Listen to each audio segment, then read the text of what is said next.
पूज्याय राघवेन्द्राय सत्यधर्मरथाय च भजतां कल्पवृक्षाय नमतां कामधेनवे कृष्णाय वासुदेवाय देवकी नंदनाय च நந்தகோபகுமாராய கோவிந்தாய நமோ நமः. ஐந்தாவது வேதம் என்று போற்றப்படும் மகாபாரதம் பார்த்து வருகிறோம். இப்போ தங்களுக்கு தர்மத்தின்படி சேர வேண்டிய அந்த ராஜ்யத்தை பெற வேண்டி தூதுவரை அனுப்ப ஊசி முனை இடம் கூட தர தயாராக இல்லை என்று சொல்ல, ஆனா ராஜ்யம் தரமாட்டேன், ஆனால் யுத்தம் வேண்டாம். இருவருக்குமே யுத்தம் செய்வதில் விருப்பம் இல்லை. ஆனால் பாண்டவர்களுக்கு நியாயமாக தர்மத்தின்படி சேர வேண்டிய ராஜ்யம் அது என்னன்னா, சத்திரியர்களாக இருக்கும் போது நம்மை சார்ந்த பிரஜைகளை காப்பாற்றுவது சத்திரியனுடைய தர்மம். அப்போ எங்களுக்கு சேர வேண்டியது கேட்க கடைசி முயற்சியாக பகவான் கிருஷ்ணனை சரணடைந்து நீ சென்று அவர்களிடம் சாந்தமாக பேசி எப்படியாவது எங்களுக்கு சேர வேண்டிய அந்த ராஜ்யம் அல்லது கடைசி பட்சம் 5 கிராமங்களையாவது கேட்டு வா அப்படின்னு தர்மராஜன் பிரார்த்தனை செய்ய, தர்மராஜா இன்னுமா நீ இதை பற்றி நினைத்துக் கொண்டிருக்கிறாய்? கேட்டால் அல்ல, அவனுடைய கால் பிடித்து கெஞ்சினாலும் துரியோதனிடமிருந்து ஒரு துளி மண் பெற முடியாது.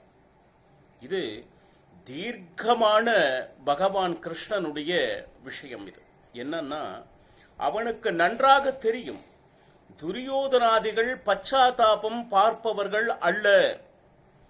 சத்தியம் தர்மம் அதை பற்றின என்னன்னே தெரியாது அவர்களுக்கு. எப்படியாவது மற்றவருடைய செல்வத்தை அபகரிக்க வேண்டும் என்கின்ற எண்ணத்தையே தன்னுடைய மனதில் வைத்திருப்பவர்கள். அப்போ அவர்கள் தரமாட்டார்கள் அப்படிங்கிறது உறுதியா தெரிஞ்சுன்னா பின்னையே நீ தூதுவனாக போறே அப்படின்னா அந்த சபையில் அங்க இருக்கக்கூடிய அனைத்து ராஜர்களுக்கும் இவனுடைய அதர்மம் என்ன என்பதை பதிய வைக்கவே நான் செல்கிறேன் அப்படின்னு சொன்னான். பகவான் கிருஷ்ணன் தூதுவனாக செல்வதற்கு முன் பாண்டவர்கள் ஒவ்வொருவருடைய அபிப்பிராயம் பாருங்க. தர்மராஜன் சாந்தி பேசு அப்படின்னா சரி. பீமசேனன் அந்த சபையிலே பிரதிஜை செய்தவன்.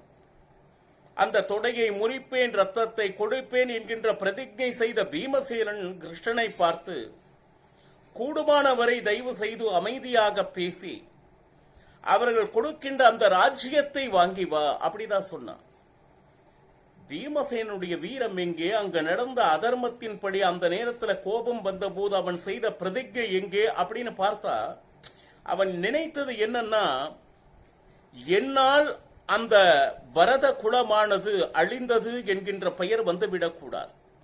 ஒரு யுத்தம் என்று வரும் பொழுது கெட்டவர் மட்டுமல்ல நல்லவர்களும் சாவார்களே, நாம் அந்த யுத்தத்திற்கு காரணமாகிவிடக் கூடாது என்று நினைத்தான். அப்போ பகவான் இச்சை அதுதான் அப்படின்னா கண்டிப்பாக யுத்தத்திற்கு தயார் அப்படின்னு பீமசேனன் சொன்னான்.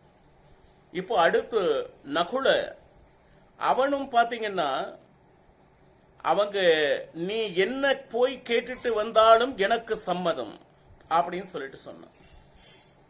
அங்க என்ன நடக்குதோ, ஏன்னா உனக்கே எல்லாம் தெரியும், அங்கு என்ன நடக்கின்றதோ அதன் மூலமாக என்ன நீ முடிவு எடுக்கிறாயோ அதற்கு எனக்கு முழுவதும் சம்மதம் என்பது நகுலனுடைய வார்த்தையாக இருந்தது. சகாதேவன் கிளியரான பேச்சு. இந்த சமரசம் சாந்தி அப்படிங்கிற பேச்சுக்கே இல்லை. யுத்தம் தான் இதனுடைய முடிவு என்பதை ஸ்பஷ்டமாக கூறியவன் சகதேவன். மற்ற 4வருமே சரி, சாந்தி கிடைக்குமா என்கின்ற ஒரு விஷயத்தை ஒரு ஓரமாக மனதில் வைத்திருந்தனர். அடுத்து திரௌபதியின் பக்கம் திரும்ப அவள் சொன்னாள், அந்த நடந்த அவமானங்களை எல்லாம் இவர்கள் மறந்து விட்டார்கள் என்று நினைக்கிறேன். சாந்தி போய் துரியோதனிடம் போய் கேள் அப்படின்னு சொல்றாங்களே, அன்னைக்கு நடந்த அந்த சபையில் அந்த விஷயம் அனைத்தையுமே இவர்கள் மறந்து விட்டார்களா? அதர்மவாதி துரியோதனன். கிருஷ்ணா, இந்த கூந்தல் பார்த்தையா? இதை பிடித்துத்தான் துச்சாசுரன் இழுத்து அந்த சபையில் அப்பேற்பட்ட அவமானத்தை எனக்கு தேடி தந்தார். அந்த நேரத்தில் எனக்கு உதவி என்று செய்யறதற்கு யாருமே இல்லை பகவான், நீ ஒருவனே இருந்தாய். அப்போ இவர்கள் எல்லாரும் சாந்தி அப்படின்னு சொன்னாங்கன்னா கவலைப்பட வேண்டாம், நானே போருக்கு தயாராக இருக்கிறேன் அப்படின்னு திரௌபதி ஆரம்பிச்சுட்டார். இவங்க யாரும் வரலைனாலும் பரவாயில்ல, என்னுடைய தந்தை இருக்கிறார் திருப்பதராஜன், அவரை வைத்துக் கொண்டு நான் போர் புரிய தயாராக இருக்கிறேன். அது மட்டுமல்ல, என்னுடைய குழந்தைகள் இருக்கிறார்கள். அபிமன்யுவை தலைமை ஏற்று என்னுடைய குழந்தைகளையும் என்னுடைய அண்ணன்மார்களையும் என்னுடைய தந்தையையும் வைத்துக் கொண்டு நான் போர் புரிய தயாராக இருக்கிறேன் அப்படின்னு பாருங்க. திரௌபதி வீராவேசத்தோடு பேச ஆரம்பித்தார். அவனுடைய கைகள், துச்சாசனுடைய கைகள், எந்த கைகள் இந்த கூந்தலை பிடித்து தர தர என்று சபையில் இழுத்ததோ அவன் கை எடுக்கும் வரை எனக்கு நிம்மதி இல்லை. அவ்வளவு கோபம் பாருங்க. மற்றவர்கள் ஏதாவது பேசியிருந்தால் கூட பரவாயில்லை, ஆனால் பீமசேனனே எதற்கும் சாந்தி பற்றி பேசு என்று சொல்கிறார். தர்மராஜன் யான் எப்பொழுது பார்த்தாலும் தயை தயை என்று சொல்வான். அந்த நேரத்தில் பீமசேனனும் நானும் தர்மராஜனை எப்படியாவது சத்திரிய தர்மம் என்றால் என்ன என்பதனை அவனுக்கு உபதேசித்து அவன் மனதை போருக்கு தயார் செய்தோம். இப்பொழுது பீமசேனனும் பார்த்தால் அவனிடம் போய் கெஞ்சி கேள் என்று சொல்கிறார்களே, இதுதான் சத்திரிய தர்மமா அப்படின்னு சொல்லிட்டு பாருங்க. இப்போ இதுல என்ன அப்படின்னு கேட்டீங்கன்னா, முதலில் நடக்க வேண்டியது என்ன அப்படின்னா துஷ்ட நிகிரகம். துஷ்டர்கள் என்று தெரிந்து விட்டால் அவர்களை அழித்தே தீர வேண்டும். இதுதான் ஏன் கேட்டீங்கன்னா, இவர்கள் யுத்தம் வேண்டாம் அப்படின்னு நினைக்கிறவங்க மறுபடியும் காட்டுக்கே போகலாம்ல. கிருஷ்ணா, நீ நன்றாக நினைத்துப்பார், இவர்கள் எல்லாருக்குள்ளும் யுத்தம் வேண்டும் என்ற எண்ணம் இருக்கிறது. ஆனால் அதை ஸ்பஷ்டமாக அவர்களுக்கு வெளிப்படுத்த தெரியவில்லை. அதுதான் அவர்களது முடிவா இருந்தால் பின்யேன் ராஜ்யத்தை கேட்க வேண்டும், மீண்டும் காட்டிற்கே செல்ல வேண்டும் தானே அப்படின்னு சொல்லிட்டு உடனே ஓ என்று அழத் தொடங்கினாள் திரௌபதி. அழுதவுடன் கிருஷ்ணனுடைய மனமே கலங்கியது என்று மகாபாரதம் வர்ணிக்கிறது. அவன் கலங்க வேண்டிய அவசியமில்லை. பக்தர்களுக்கு ஒரு ஆபத்து, ஒரு துக்கம், ஒரு துயரம் என்று வந்தால் பகவான் சலனப்பட்டு போகிறார். அழாதே திரௌபதி அப்படின்னு அந்த கண்ணீரை துடைத்தான். அநியாயம் செய்தவர்கள் யாராகினும் அவர்களுக்கு உரிய தண்டனை கிடைத்தே தீரும். திரௌபதி, கலங்காதே. இந்த ஆகாயமே விழுந்தாலும் உன்னுடைய வாக்கு பொய்யாகாது. நீ மனதில் என்ன நினைக்கிறாயோ அந்த துரியோதனாதிகள் இந்த மண்ணில் வீழ்வர், இது சத்தியம் அப்படின்னு திரௌபதிக்கு வாக்களித்தான் பகவான் கிருஷ்ணன். இப்போ அங்க இருக்கக்கூடிய பாண்டவர்கள் மற்றும் திரௌபதியிடம் அவர்களது அபிப்பிராயத்தை தெரிந்து கொண்ட பகவான் கிருஷ்ணன் கிளம்ப எத்தனைத்தான். விடியற் காலை என்றிருந்து ஸ்நானாதிகள் ஆன்மீகங்களை செய்து அக்னி காரியம் செய்து பாருங்க. பகவானாக இருந்தாலும் அவதாரம் செய்து ஒரு மனிதன் காலையில் செய்ய வேண்டிய அந்த கர்மங்களை செய்து காட்டினான் பகவான் கிருஷ்ணன். நல்ல முகூர்த்த நேரம் அப்படின்னு சொல்வாங்க பாருங்க.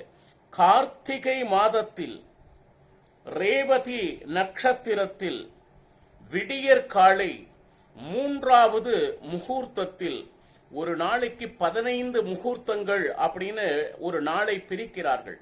ஒரு முகூர்த்தம் என்றால் 45 நிமிடங்கள்.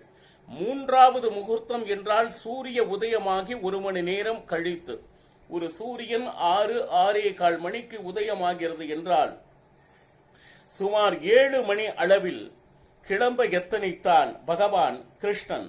அந்த நேரத்தில் பாருங்க, மங்கள வாசனை, எந்தவிதமான அமங்கலமும் இல்லை. அற்புதமாக பாருங்க, அனைவரும் பகவான் கிருஷ்ணனுக்கு நமஸ்காரம் செய்தார்கள். அது மட்டுமல்ல, அக்னியை பிரதட்சணை செய்தான் பகவான் கிருஷ்ணன்.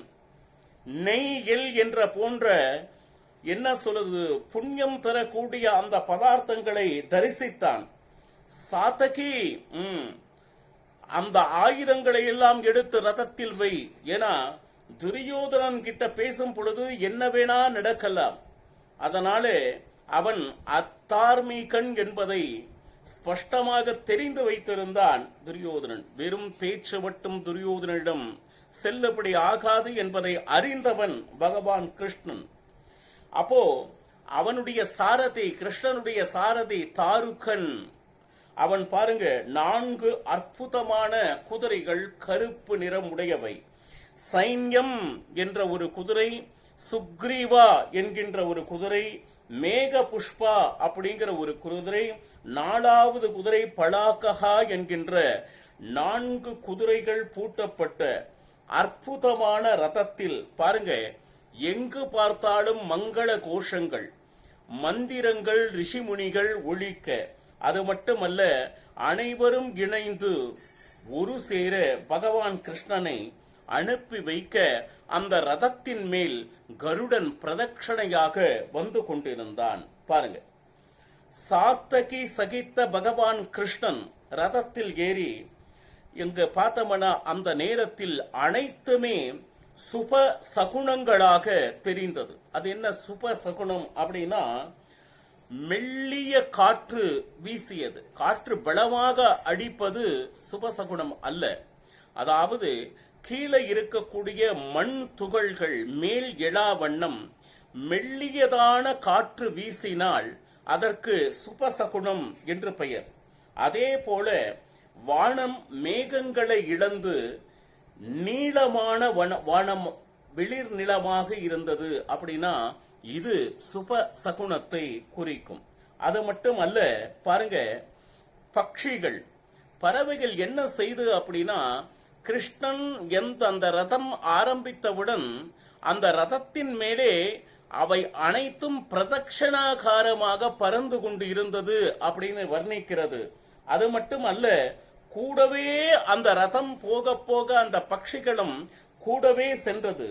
வாத்திய சப்தம், அந்த ரிஷிமுனிகளுடைய மந்திர சப்தம், அங்க ஒரு பக்கம் கிருஷ்ணன் செல்லக்கூடிய அந்த காரியம் சுபமாக ஆக வேண்டும் என்று அந்த அக்னி காரியம், அந்த ஹோமங்கள் நடந்த வண்ணம் இருக்கின்றன. அந்த நெருப்பில் பாத்தீங்கன்னா புகை இல்லை, அது கூட சுப சூச்சனை. அந்த அக்னி எப்படி எரிந்தது அப்படின்னா, அதுவும் பிரதட்சணாகாரமாக வளமிருந்து இடமாக அந்த அக்னியும் எரிந்து கொண்டிருந்தது. அதுவும் வசிஷ்ட ரிஷிகள், வால்மீகி ரிஷிகள், பிருகுமுனி, வாமதேவர், விஸ்வாமித்ரர் என்று மிக உயர்ந்த தபசீலர்களாக இருக்கக்கூடிய நாரதர், இவர் அனைத்தும் பகவான் கிருஷ்ணனை பிரதட்சணை, அதாவது அந்த ரதத்திற்கு பிரதட்சணை செய்தனர் அப்படின்னு சொல்லிட்டு, இப்போ ரதம் சென்று கொண்டு இருக்க அந்த ரதத்திற்கு பின்னால அனைவரும் நடந்து கொண்டு சென்றிருந்தனர். ஏன்னா தர்மராஜன் மனசுல பகவான் கிருஷ்ணன் நமக்காக செல்கிறான். பாருங்க, நமக்காக ஒரு காரியம் செய்தால் அவர்கள் மேல் நமக்கு இனம் புரியாத ஒரு அன்பு ஏற்படும். நல்லா பார்த்து போயிட்டு வா, நல்லபடியா செய்ய, எதுவா இருந்தாலும் என்னை கிட்ட கேளுன்னு நம்ம சாமானிய ஒரு மனிதர் நமக்காக ஒரு காரியம் செய்ய போகும்போதே நமக்கு அவ்வளவு ஒரு பாசம் இருந்தா, அகிலாண்ட கோட்டி பிரம்மாண்ட நாயகன் பகவானே நமக்காக தூதுவனாக செல்கிறான் என்றால் நாம் செய்த பாக்கியம் என்ன. இந்த இடத்துல பாருங்க, அந்த தர்மராஜன் அங்க அந்த கிளம்பும் பொழுது எந்த விதமான அதாவது மங்களகரமான வாத்தியம், வார்த்தைகள் மட்டுமே ஒலித்த வண்ணம் இருந்தது. அபசகுணத்தை ஏற்படுத்தக்கூடிய எந்த பேச்சும் கேட்கவில்லை. அது மட்டுமல்ல, பாருங்க, கொஞ்சம் நினைச்சு பாருங்க,